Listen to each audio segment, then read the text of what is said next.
It's playoff time in Tennessee. Starting now, the field cuts in half across the state until we have a winner. And for Virginia, that's going to start next week. So just take a minute, soak it in while it lasts, because we don't got much of it left. We got all your football playoff preview talk up ahead, and we'll recap Week 11 of high school football in the Tri-Cities area. Joining me is Jeff Birchfield, Brian Woodson. I'm J.D. Vaughn. Welcome to episode 12 of this year's 6 Years Media Sports Huddle. We'll get right to the action in a minute, right after this word from Lazy J Farms. Lazy J Farms has been raising the finest cattle and all-natural pork for 3 generations on the family farm in Fall Branch. Their blonde Aquitaine herd offers a leaner, healthier, and more tasteful beef. And the butcher shop is local, farm to table, and 100% authentic. This is the way your grandfather shopped for me, with steaks cut to order, quality assured, and ready to ship to your door. Open Thursday through Saturday on Bloomingdale Road in Kingsport. Come see us.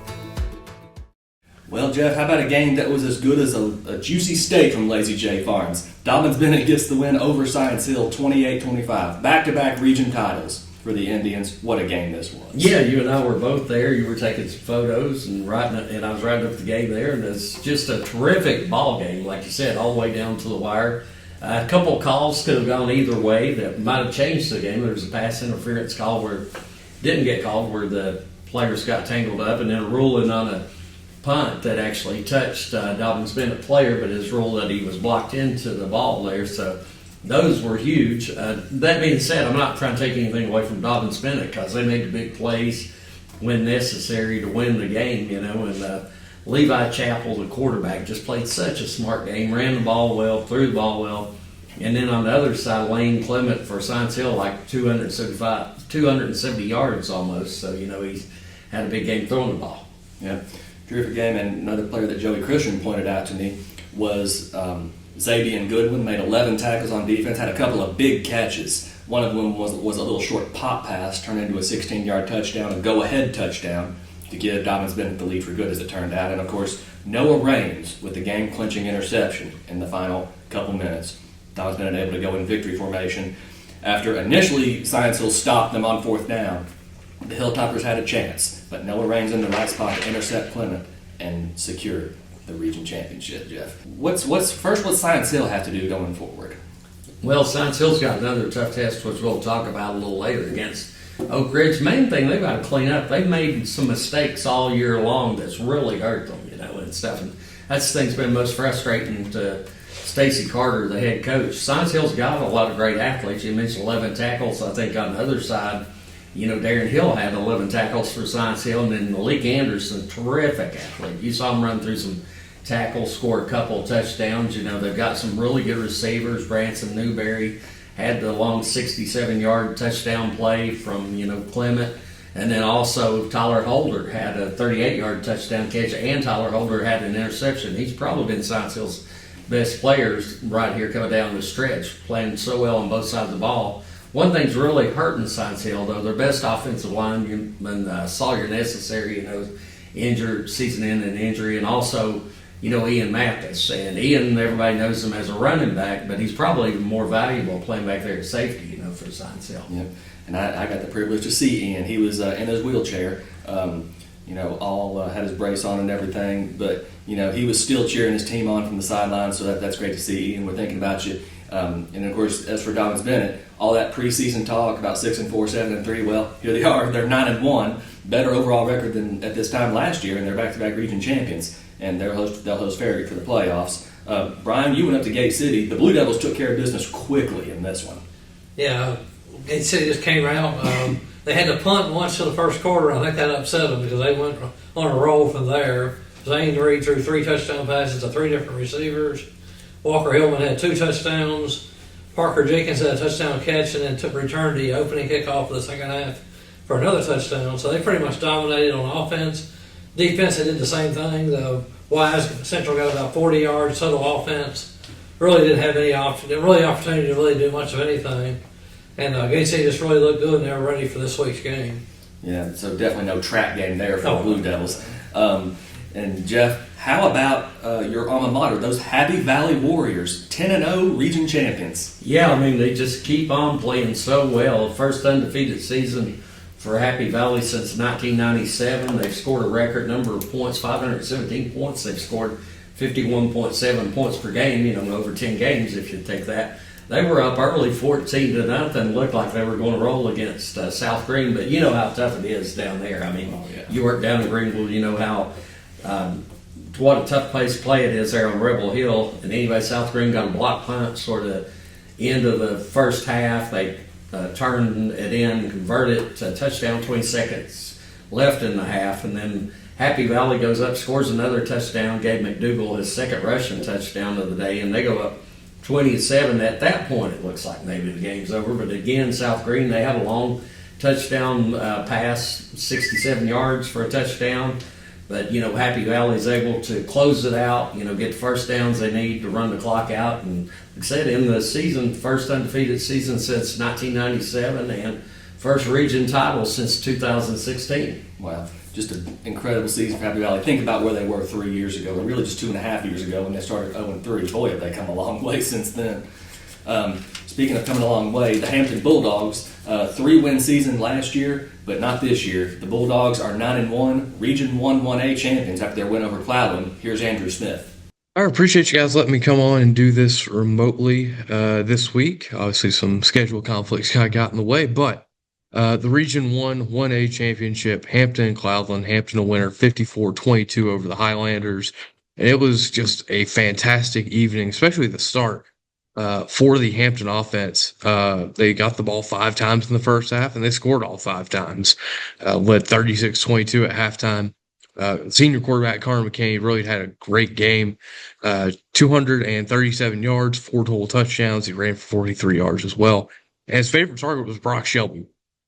The Elizabethan transfer, 174 receiving yards, a couple touchdowns, a couple big ones there.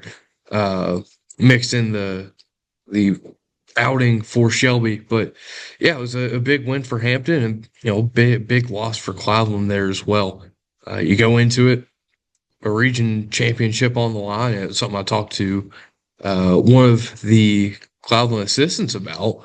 Was the big swing that could come from that game for them. And he was like, yeah, we win. We're the 1 seed. We're back here. Everything's all good.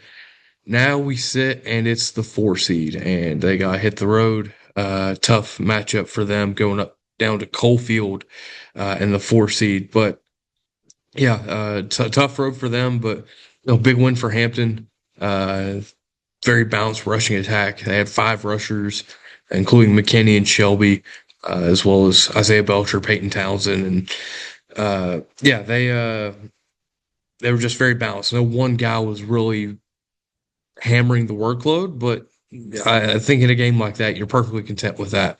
If you're Hampton, and now they've got the postseason here, and a chance for them to not have to worry about going too far down the road after their 30th conference championship in program history. Congratulations to the Hampton Bulldogs on the win. West Ridge, Brian, so close to Jefferson County. They come up just short, 28-21. Yeah, they had their opportunities. Jefferson County got their final points in the third quarter, had opportunities to add to it, and just kept having mistakes. And West Ridge got the ball down the stretch, got the ball down to the 22-yard line, I believe, and then were stopped. So they didn't quite get there, but they played right there with them. Ethan Amix had 138 yards, and Justice Hilton had 118. So they had 2 other running backs that had Devin Brown had 67, and Brody Fields had 54. So they really ran the ball well. But Jefferson County, their quarterback was terrific. Mason Henderson was 9 for 11 and 3 touchdowns, and the Jackson kids, Sean and Donovan, are also difference makers, receiving and throwing the ball and catching the ball and running the ball. So, but West Ridge was close, but just couldn't quite get over the top there at the end. Just so close for West Ridge this year. How many times have we seen that? David Crockett, however, gets the win. They're going to the playoffs on a high note. They get the win 49-7 over Cobb County. What a game for A.J. Wynn, who's playing on both sides of the ball now. 9 tackles on defense, 4 touchdowns on offense. He runs for 3, throws for another, and he returns 2 kickoffs for touchdowns, one for 89, the other for 99. What a huge game for A.J. Wynn and the Pioneers. They get the win over Cobb County. Volunteer, a 62-13 winner over Sullivan East. Believe it or not, Blue Prophet with a touchdown catch, and the game is tied 6-all at the end of the first half. But in the second half, Bryson Christian, Lincoln Wilson, that volunteer offense, they finally get their act together, and they're going to the playoffs. They set a new program record for wins. They are 7-3. First time ever Volunteer has won 7 games in a season. Big shout out to Coach Jeremy Wagner and the Falcons.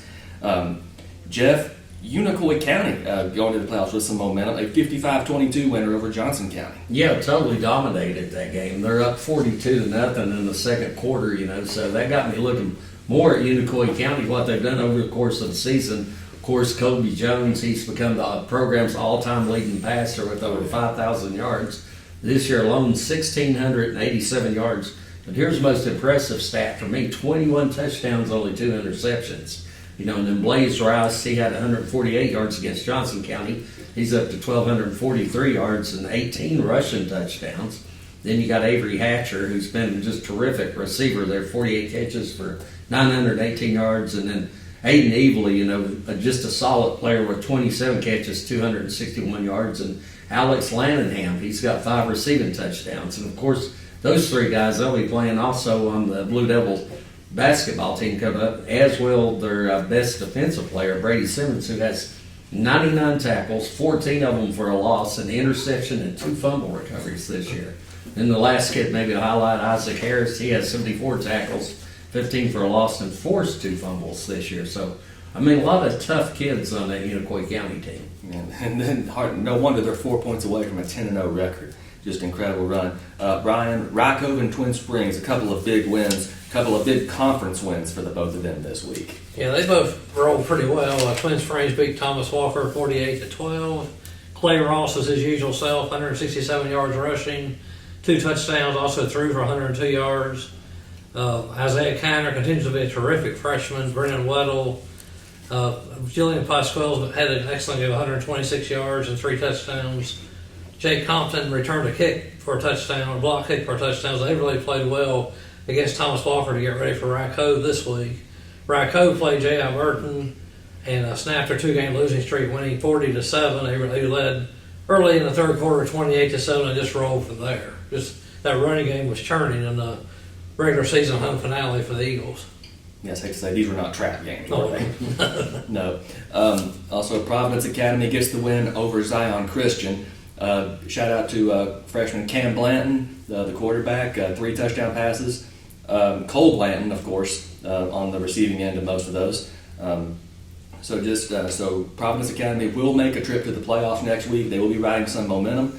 Northview Academy gets a shocking win to me over Cherokee, 31-13, holding Jaden Weston at just 12 yards rushing. That honestly, made the Chiefs kind of one-dimensional in that regard. Tennessee High, a 41-7 winner at Daniel Boone. The Vikings will be home for the playoffs finally for that first round next week. So that's going to wrap it up for week 11 of the high school football season. We're going to take a look at the playoffs and the final week of the regular season in Southwest Virginia right after this. Lazy J Farms has been raising the finest cattle in all-natural pork for 3 generations. Our blonde Aquitaine herd offers a leaner, healthier, and more tasteful beef that ships from our store directly to your freezer. This is the way your grandfather shot for meat, only now we wrap it, seal it, and send it right to your door. We have plenty of options to pick from, and they're all fresh and natural. Just visit our website at lazyjbeef.com and choose your package. We'll get it straight to you. Well, when it comes to game of the week, the name Super Bowl kind of comes to mind. And, Brian, we think about it, the Scott County Super Bowl, this year's edition, quite a bit on the line. Even if it's not a conference championship, it's for the number 2 spot in the Cumberland District. So just a lot on the line when Twin Springs and Rycove get together this week. Yes, this is a big one here for both teams, especially Twin Springs, because of the way the BHSL rating system works. Even though they're 6-3, if they finish 6-4, they're probably not going to make the playoffs because the teams they beat have a combined 12 wins. So and one of those had 5 of them. So they really have to have this win to get to the playoffs. Rycove, of course, wants to keep winning and they're already in, they're going to be in the playoffs. So both teams are that's really the big deal for Twin Springs. Rycove just wants to go out there and beat their rival. Both teams will come in. Rycove's going to try to run the ball like always. Twin Springs will try to get the ball to Clay Ross, let him do a bit of running and passing. They got Julian Pascual who's trying to run the ball. He's not the biggest guy, but he can. Once he gets out in the open, he's pretty hard to catch. So it's just going to come down to the in the trenches, protecting Clay Ross, giving him time to throw, find the right receivers for Racco, blocking like they always do, and open up holes for their 3 or 4 headed monster at running back. But this should be a lot of fun. Nicholsville will be a very crowded place on a Friday night. It'll be chilly and it'll be a fun atmosphere.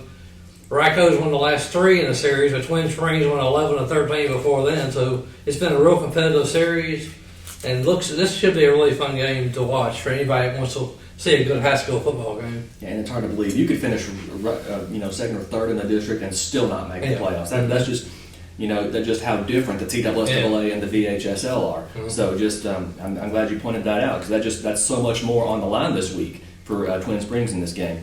Jeff, Science Hill on the road for the playoffs this week. They go to Oak Ridge. Last time they beat Oak Ridge was 1970, so it's not. I don't get Maryville vibes from this necessarily. Of course, they haven't played in 13 years.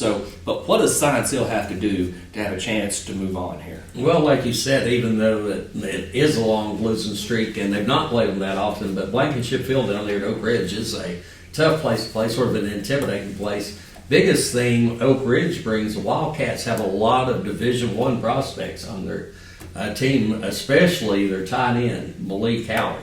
This guy, 6'4", 225 pounds. 24/7 Sports has him as a 4-star prospect. He's got 48 catches for 724 yards and 9 touchdowns. He's got both the size and speed where he's a nightmare for either a linebacker or a defensive back, to match up with him. And then their quarterback's very experienced with Blaine Stansberry. He's hit 137 and 212 yards for 1,895 yards this season, 20 touchdowns. He also has ran in 6 touchdowns. They've got a pair of really good backs. Demillion Porter's got over 1,000 yards rushing, but now he's been banged up a little bit. He's had some knee problems and all, so they're relying more on Wayne Gibson right now. The problem with that is Gibson's also their best defensive player at linebacker. Playoff games, Stacy always interested. Of course, last year you guys won a classic against Cleveland, so these matchups are always fun for the fans for sure. It is, and I think it's fun. You don't want to travel, of course, but it's fun to go to Oak Ridge with all the history and everything going on. Playing on that field once, I think, in the playoffs. I think it's the only time I've been there, but neat place to play. A lot of history at Oak Ridge. They got a really good football team, so it's going to be exciting. We think we're playing pretty well if we can get out of our own way on the mistakes and stuff like that. So we're excited about it, and we're just going to go down here and see what we can do. But they've just got a lot of talent. Jarrell Jimerson, he's another good receiver for them. Caden Stewart, the leading tackler, and then up front, Amonte Bishop, the nose guard. He's really just a guy who can dominate up front. Yep. Dobbins Bennett, of course, the Region 1-6A champions. They will be at home until they lose. That's how the TSSAA playoffs work. Odd number years, odd number regions get to host the playoffs until they lose. So Dobbins Bennett presumably could host all the way to the state championship game should they keep winning. It starts this week. They host Farragut, a 3-7 Farragut team, but don't judge Farragut by its record, because a 4-6 Farragut team, I'm reminded 4 years ago, came up to Johnson City and beat Science Hill in a 57-56 game. So don't overlook Farragut just because of their record. They started 0-5, but they played a tough schedule, and they've won 3 of their last 5 games to end the season. Our kids, our core kids, they like each other. They like each other. They like being around each other. They like ball, and they love Dobbins Bennett football. That's why they play so hard. So that's kind of what we're leaning on and leaning into. This thing will go as long as they want it to. So we gotta, hopefully, like I said, hopefully that's a mindset of our kids, and we'll play on as long as they want to. There's no bad football teams in 6A playoffs. There's across the state. There's nobody bad that made the playoffs. So they're a very good football team that can really cause problems. So we've got to we got to be good. We got to be good. We can't take them lightly, and that's what the playoffs is. You can't. There's nobody bad. It just gets the pool gets shrunk down as you go through the rounds, and They just get better and better as you go along. Yes, playing at home, I think, I think does matter. I mean, how much does it matter? We'll see. When you talk about long bus trips, it can matter a whole lot more. But, we need, as we always do, as it gets in, it seems like sometimes our fan base, our crowds kind of wane off as we make it through the playoffs. We need a big crowd. We need a lot of support for these kids. These kids have played extremely hard every game that we've had this year. They are really something that Kingsport can be proud of, and with that, we need the throngs of Kingsport to come out and support these guys and cheer them on, and really create a bigger advantage being home field than we normally get. So Dobyns-Bennett hosting Farragut this week. The Indians will be home as long as they keep winning. So a big game Friday night in Kingsport. And Brian, it's not quite the playoffs yet for Gate City, but it feels like it as they go to Ridgeview, West Ridge, of course, on the road at Maryville. Not exactly an enviable spot, but if West Ridge, you got to keep the ball on the ground and just to have a chance in this one. And Gate City, it might as well be a playoff game, right? Yeah, Gate City's going to go to Ridgeview. The winning team will probably get the second seed behind Union, and that's a good thing because you want to avoid Union in the second round if you win that first game. Gate City's 8-2. Ridgeview's now 8-1, or 7-2. I'm sorry. Ridgeview's 8-1. They only lost 2 Unions, so they're a really good ball team. Jalen Deal's a terrific running back. They have the best punter in the area. I promise you, Connor Smith, who's already committed to Arkansas. Gate City will look to. They're going to be. They like to run the ball a lot. Gate City can do a little bit of everything. Zane Reed will throw the ball. Walker Hillman probably needs about 5 yards to get to 1,000 for the regular season, so he should have a good game in this one. They'll be focused on him, so they need to throw the ball to the receiver. They got a good receiving core to throw the ball to, so this should be a fun game. There's a lot on the line. This one, they're both going to the playoffs, but it's going to depend on where you get seated, who you're going to play. You don't want to play Union. You really don't want to play Graham. Graham's really playing well down the stretch here. So it's going to be an interesting ball game. Like I said, Gate City can do is still have to contain the Jalen Deal and just try to keep the ball as much as possible on offense, and they can do it with Reed. Zane's been really improved this year from the start to the finish, and the receiver, the defense has been playing terrific. Nicky Omens is committed to New Hampshire of all places, and he's been really good for him all year long. He's just a dominant inside, so there's going to be a lot of focus on him too. So it should be a good game in Rose Hill. Wow. Yeah, and then the other one, West Ridge on the road. I got to think you have to keep it on the ground if you're West Ridge, and you've got to chew that clock. Yeah, playing Maryville, that's our only hope is just keep the ball on the ground and keep the ball away from them. They've won 9 in a row, and the closest decision they've had is 25 points. So this is going to be a tall task. West Ridge is going to throw the ball. They've run for 3,518 yards this year and thrown for 149. That just seems unbelievable. But Ethan Amos has 1,467 yards and Justice Hilton has 1,078. So, and they combined for 32 touchdowns. So they're going to be focused on those 2 kids. And Maryville's also offensively. Will Jones is a terrific quarterback. I can't pronounce this very well. Cohen Baddeley is a running back who's talented also for them. And they've been able to throw the ball this year, which is unusual for them. Tony Beauford's been a really good receiver for them. So they're going to have to keep the ball on the ground. They played Maryville in the playoffs in their first season, 2021, and lost 49-0. And the last time they got to the playoffs, they lost to Bradley Central 42-0. So Western is looking to be more competitive and hopefully maybe pull a surprise. And the only way they're going to do that is to keep the ball on the ground against Maryville. Sure thing. Just like a well-oiled machine, Maryville is. Yeah, they are. And then a couple of games involving Carter County, a couple of playoff games in Carter County, I should say. Hampton hosting Rockwood at Cloudland because Cloudland's on the road. So Hampton's going to be up there against Rockwood. And Elizabethton, the number 2 seed, playing host to Gibbs. And here's Andrew Smith. Couple Carter County teams at home for the first round here. We'll start in Class 4A.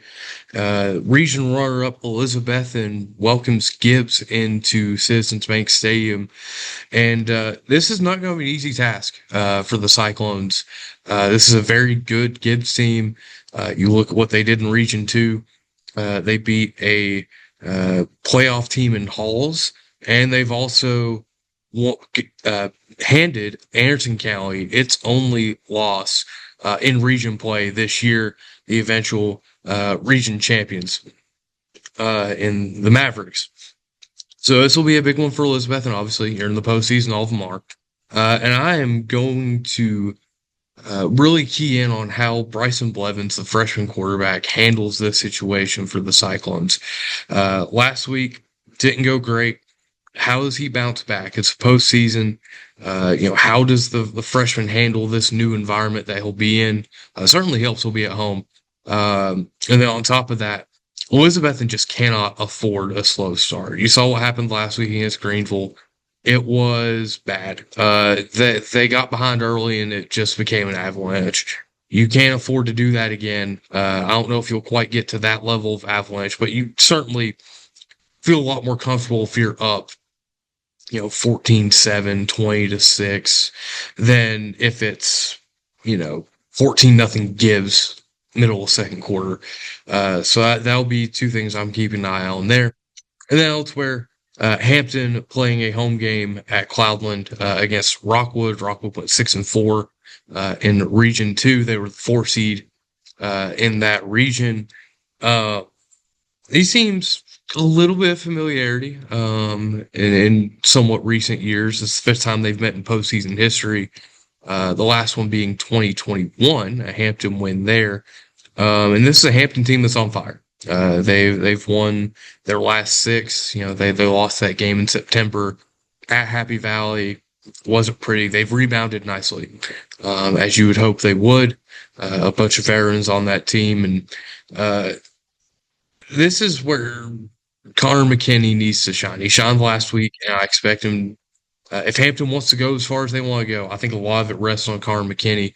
This is why he came back to Hampton, right? This is why you try and finish what you started from freshman year. Is for moments like these in the postseason. And obviously he'll have, other guys he'll need to lean on too. That offensive line, Brock Shelby, who I mentioned earlier, had a great game against Cloudland. Isaiah Belcher, Peyton Townsend, even Jaden Kuhn may be getting in the mix a little bit there too. But yeah, you're going to need this offense to continue to build on what it was able to do last week, and your defense get a couple stops. And this is a Hampton team that has high expectations. They don't want to just be here for the sake of being here. They want to make a bit of a run. When I talked to Michael Lunsford last week after the Cloudland game, he was adamant about that. That we don't want to just be here to be here. So these kids have worked too hard for that. So yeah, that'll be a big test for Hampton there to open the postseason. A couple of other local playoff games, one of which, Jeff, your alma mater is hosting Tellico Plains, trying to get over that playoff hump. And then Unicoi County at home against Sweetwater. A couple of, let's be honest here, a couple of tough games. Yeah, you mentioned earlier you can't really look at the records this time of the season because Unicoi you'd think would be, favorite going into that. But now Sweetwater's 6-4, but they've won 4 of their last 5 games. Great tradition down there. They're 3-time state champions. Got a really good running back in Ty Fitch, who's like over 1,163 yards right now.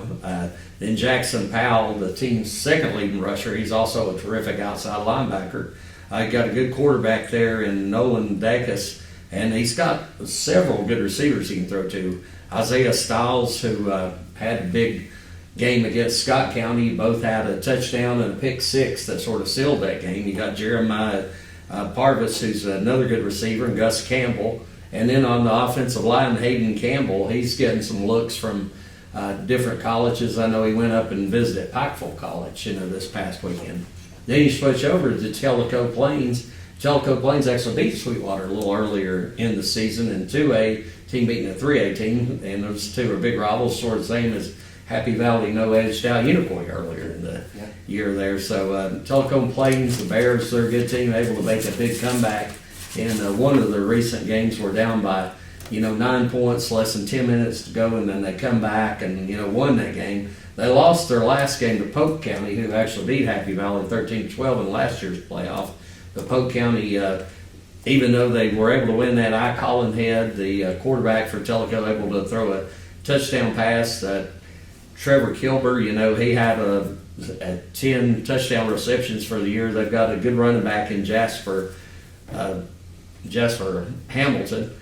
But, you know, one thing about Polk County, they were able to rush for 375 yards against Tellico, which should bode well for Happy Valley, you know, who is a run-oriented team. You know, you got Gabe McDougal, we talked about him with power, him and Tyler Bailey. And then you've got, with Happy Valley, got speed with Keelan Relaford. You know, they can switch it up a little bit. And Happy Valley's looking for their first playoff win since 2017.